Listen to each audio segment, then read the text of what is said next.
Well guys, I got it off the trailer. Warmed the John Deere up and parked it down below.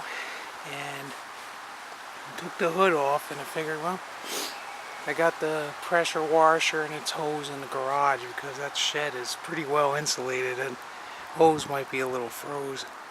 But I just had to do a quick video here. This is what I found when I took the air cleaner off. I think I know why this engine blew up, guys. A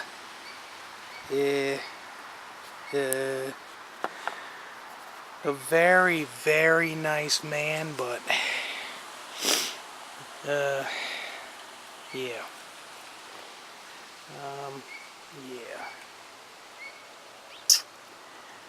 Well guys, I'm going to take the cover off. I'm probably going to be making another video because this one's a unique one here. I'm not even going to touch this.